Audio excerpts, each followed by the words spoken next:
கலைமகள் ஈஸ்வரி மைந்தன் உன் திருக்கைகளில் வேலிருக்கு. அடியவர் இன்னலை போக்கிட வந்திட வேண்டும் காவலுக்கு. காலை முதல் மாலை வரையில் உன்னழகு கண்டு மனம் சொக்கிட வேண்டும் அருள் வழங்கு. ஆறுபடை வீடு அமர்ந்திடும் வேல் முருகா,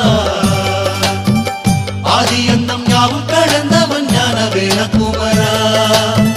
வாழ்விலே வேறென்ன தேவைகள் வேணுமையா, வேலனே உன் துணை ஒன்றே போதுமையா.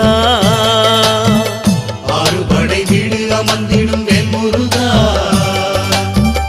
ஆதி அந்தம் யாவும் கடந்தவன் ஞான வேலகுமரா. செங்கதில் வேலா சங்கரி பாலா வள்ளிமயில் மணவாளா, தஞ்சம் என்று உன்னை பணிந்தோம் தென்பழனி வடிவேலா.